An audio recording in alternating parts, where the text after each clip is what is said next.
College football 2026 is right around the corner. Got a great return guest, Jon Tweets Sports. How we doing today? I'm fantastic, Trey. Listen, I always count it a privilege when somebody has me as a return guest Yes. because that means I didn't mess it up. I didn't say anything that offended too many people. So we'll try harder today. No, I'm kidding. No, it's great. No, I'm excited to be here. Thanks for having me back. I really enjoy the show and always fun to be on with you. Yeah, man, appreciate it and loving that SEC pretty hat. That's a good Yeah, one. shout out Joy, Daily Joy on Twitter. This is her brand, and she sent me a hat, and I'm like, all right, I'm pretty enough to wear this hat, so we're gonna own it. Awesome. Yeah, great. Love it. Also, make sure to like, subscribe, share the Doghouse podcast. We're on the road, grinding, scraping, and clawing to get 1,000. So if you can help out there, I know a lot of people come in and view the show, but yeah, subscribing to the channel would really help. Want to jump right in? It's I think we're getting close to about around a little over 2 weeks, but it's getting close. All Georgia fans, I don't know if we really ever talked which side you're on, but wanted to say first off, can Georgia go where they want to go deep in the playoffs and potentially a national championship with Mike Bobo at OC? Yes, of course they can. And listen, like people, so I am a notorious. I wouldn't say I'm a Mike Bobo fan. I want to be very clear, but I am objective when it comes to offensive coordinators in general. And Mike Bobo, has a long history of, whether it's people will say poor play calling, maybe bad use of personnel. People give all kinds of criticisms to Mike Bobo. At the end of the day, if you are in a college football playoff game and you score 34 points as the University of Georgia, that should be enough to win that college football playoff game. And so I'm not as much of a critic of Mike Bobo. Like, can they go where they want to go? Because I saw a defense give up 39 points. And yes, Georgia, whether it's play calling on the goal line and, there's all these what ifs.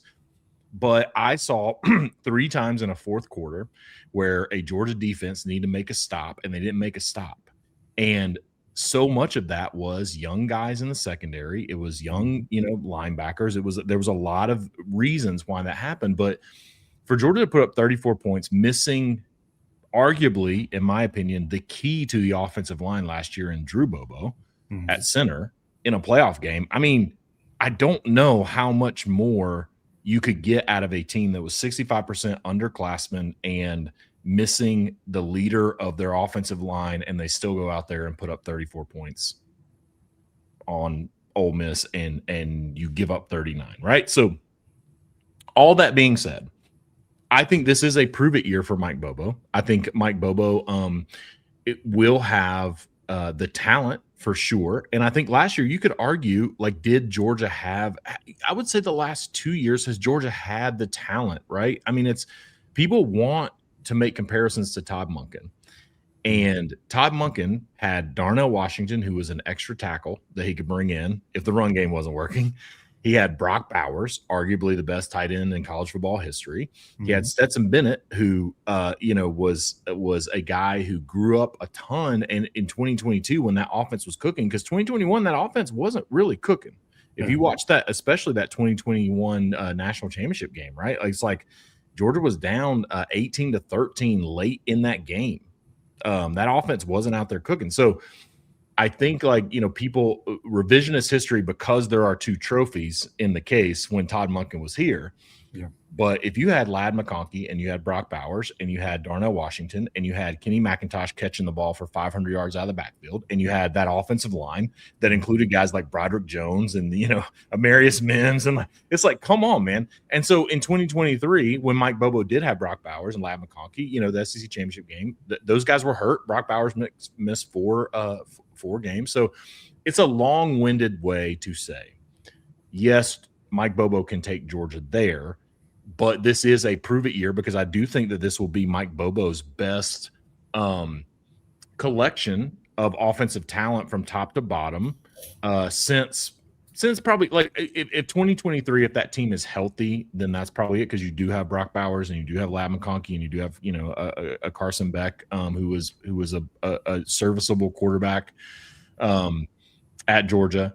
But if that team was healthy, that's probably a better group. But there hasn't been. 2024 was not better than what you'll see on the field this year collectively in terms of talent. 2025 was certainly not better than what you'll see this year, because you'll have guys like Nate Frazier, you'll have guys like Chauncey Bowens, you'll have guys like Juan Gaston, you'll have guys like Drew Bobo will be back healthy. You'll have Gunnar Stockton with a year of starting under his belt. Like, you'll have guys with experience on that side of the ball. So it's a prove it year for Mike Bobo. Can Georgia go where they want to go with Mike Bobo? Absolutely. Does Kirby Smart probably support Mike Bobo a little too full-throated for my liking? Probably. Like when he says all these coaches would, take Mike Bobo in a heartbeat. I mean, I do think a lot of coaches would. I don't think it's probably as many as Kirby Smart wants to believe. They're boys. But you just can't argue with back-to-back SEC champions and a college football playoff game. The last game when the Georgia offense was out there, they put up 34 points and the defense couldn't make two stops that they needed to make to beat Ole Miss, right? It's like, I mean, it's tough to put that on the offensive coordinator. Yeah. So mine is like he's put up stats, and you gotta give it to him. He developed some really good teams. I think it was most points per game by any other offense. So it's been there. But my only criticism, and my mom, man, she just is not a Bobo. It's the and she knows it for a female. It's the bubble screens. Yeah. And then the stat that came out recently, and I listen to Brandon Adams all the time, Dawg Nation Daily, that they were like the third most with all these other small FBS schools of throwing either behind the line of scrimmage or at the line of scrimmage. And then, some people are like Kansas City Chiefs, Buffalo Bills are throwing some of the same routes.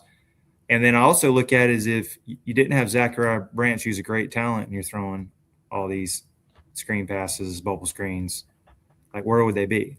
And then where are they going to get that year? And my next question is, who's going to be number one receiver? And then where are they getting it going to be explosive? Yeah. And how? And it's awful quiet. I know they're going against a legit defense, but it's awful quiet coming out of summer camp. So that's what I'm hearing. Yeah. And my counter argument to the Zach Branch thing is, did we throw so many bubble screens because we had Zach Branch? Or was that Mike Bobo using his personnel and using Zach Branch to his fullest potential, right? Like, it's a chicken or the egg thing, right? Because Zach Branch, USC didn't know how to use him. I mean, he had 400 and something receiving yards at USC, and they, it's like there was all this conversation with USC fans about like his number of drops, like his route running was sloppy, like all these things, right? And so I think the screens. I'll say this. I think the screens get a little too much hate, because in modern college football, I think the screens that Georgia throws are more of a long handoff. I don't think if he was throwing bubble screens out there to London Humphreys, then we would have another conversation. But like, you're trying to get Zachariah Branch in space. It's a long handoff, right? Like, you're not throwing those things out there to guys where it doesn't make sense. You're not throwing them out there to, like I said, London Humphreys, or you're not throwing them out there to, last year, like Colby Young, right? It's like, no, you're throwing to a guy where it makes sense. You're trying to get the guy in space. Now, too many of them, I would say, yes.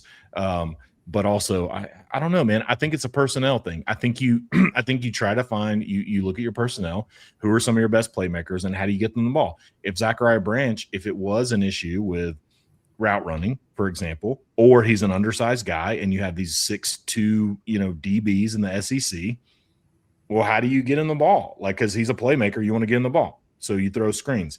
All that to say, I understand the criticism. I have felt it at times. I think for me, I'm probably not as much of a Bobo hater as some people out there. And I certainly don't think Georgia could. This is maybe the bottom line.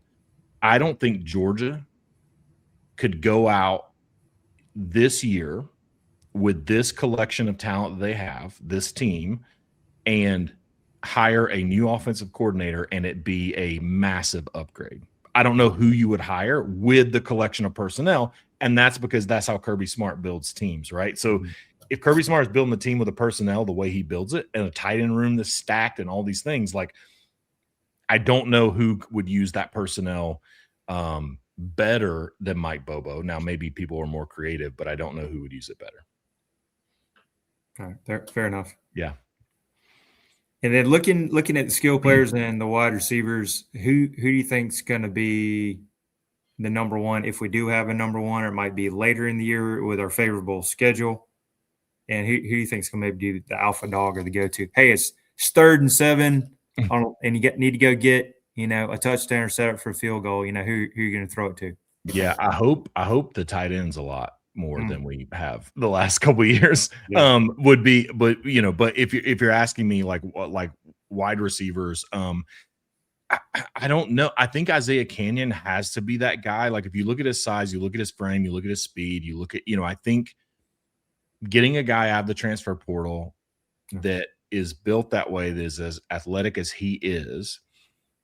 I think Colby Young has been that guy was that guy last year before he got hurt, right? And then and he missed some time with the legal issues, off the field issues, and the last couple of years. And so I think Colby Young was probably meant to be that guy, and he when he was out there, he was that guy for the most part.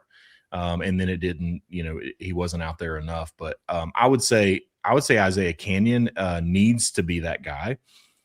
If you're asking me, kind of like who's going to be one of the more dependable wide receivers, I mean, I think it's going to be a young guy. I think it's a guy, one of those young guys, whether it's Craig Dandridge, whether it's Talon Taylor, maybe a CJ Wiley, but I think like those guys in that mold are going to be the guys that are going to step up.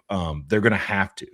And we live in a world of college football where you have freshman and sophomore wide receivers going out and being studs. Mm-hmm. And Georgia has recruited some highly rated young wide receivers who are now in their 2nd and some of them in their 3rd year of the program. And one of those young guys is going to have to step up. And I think last year, I mean, you saw it with Talon Taylor. I mean, I hated it for the kid, but like versus Alabama, I mean, they were trying to get him the ball, right? Yeah, they tried to get him the ball, and then he had some injury, issues a little bit. But like he was a young wide receiver that had speed, that had size. They were putting out there and trying to get him the ball. And I think you're going to see that this year. But on a 3rd and 7 situation where you got to get a first down, I think it's got to be Lawson Lucky. I think Lawson Lucky has to be that guy. I think Ellis Williams can be that guy. Jaden Riddell, maybe. I haven't seen a lot of Jaden Riddell in terms of like Jaden Riddell and Ethan Barbour are two guys who will play a ton, but they're definitely more physical, right? And Jaden Riddell, I could see him, doing a little bit of like he did in G-Day with those end arounds, getting him the ball creative ways.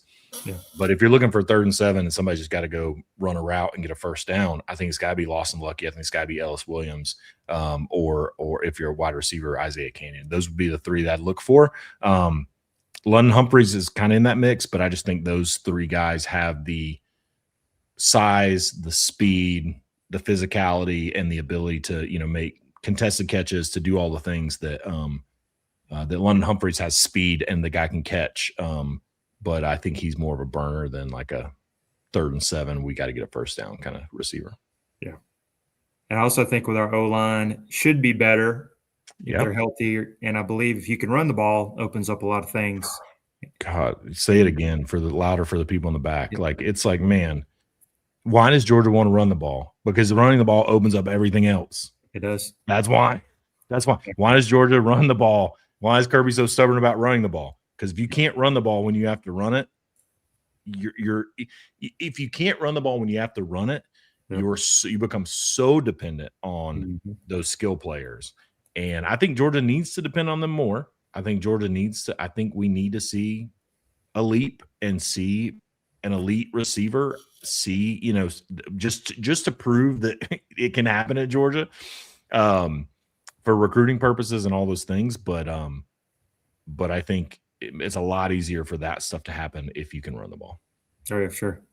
Cures a lot of things. It does. Absolutely. All right, John, give me a bold prediction. It can be offense, defense, any type of statistic, maybe a bold prediction that a lot of people wouldn't think. I'll give mine. I don't think it'd be too bold, but anyway. Yeah, I think man, this is tough, but I'll tell you, I think I'll give you one offense and one defense. My defensive bold prediction is that Georgia has 40 plus sacks this year. I think Georgia is going to get after the quarterback. I think it has been a thorn in the side of Kirby Smart and Glenn Schumann, and I think they're going to get after it. And so, in Larry Knight we trust, right? In Larry Knight we trust. I think, if you look at the remake of the backfill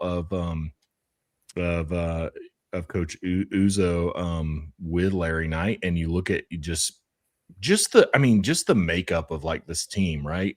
What you can do with a guy like Chris Cole, what you can do with a guy like I know Georgia fans, some people are haters, but what you can do with a guy like Quintavious Johnson if he actually makes a leap, like Elijah Griffin now, what he can do in the middle, and Raylan Wilson now, with his experience, like you got some dogs over there. And I think you also have the secondary with Jamari Riddle, with Ellis Robinson, with some of those guys, KJ Bolden obviously, but like you just got some guys that I think you can come off with some safety blitzes, with some corner blitzes, with some star, like doing some stuff like we did with Javon Bullard in 2022, right? It's like I think you have the pieces now that you may not have had last year. 2024, you had those pieces, and I think we saw it at times. Like that game versus Texas when Jalen Walker just went off. Like we saw that in 2024. 2025, I think you just had a lot of young guys, but those guys now have another year in the system. They have another year in the strength and conditioning program. They have another year of off-season practice and reps, and I think it's all going to come alive. So that's defense. Offense. Go for it. Give me your defense. I was actually going to say, who do you think is going to be the sack leader? Chris Cole. Chris Cole. I think Chris Cole. I think Chris Cole. Like people are putting him in that mold of they want to put him kind of in that middle kind of off ball backer, like CJ Allen kind of mold. But I think Chris Cole is going to play a little bit wider, and I think he's going to come. I think he's going to get a lot of pressure. I think they're going to have some really interesting pressure packages with a guy like Chris Cole. So I think Chris Cole is gonna be the sack leader, which is like unconventional based on the position that he plays, but I just think it's gonna happen. And then how about defense, or how about offense? Offense, yeah, offense. Offense. I think Georgia. Am I gonna say it? After I just questioned, I couldn't name a receiver and all these things. Am I gonna say it? I think Georgia has a 1,000-yard receiver this year. Oh, wow. Yeah. I think Georgia has a 1,000-yard receiver. Who is that? Canyon? I think it's going to be – I think it'll either be Canyon or Lawson Lucky. I think Georgia's going to throw a lot to the tight ends, and I think Lawson Lucky has a good opportunity to go 1,000 yards like Brock Bowers in 2022. I like it. Yep. Yeah, I'm gonna give one on the offense. Is Nate Frazier 1,000-yard rusher, first time since 2019? I think DeAndre Swift would be huge. Yeah. Either one of those. If you get 1,000-yard rusher or 1,000-yard receiver, something's going real right over there.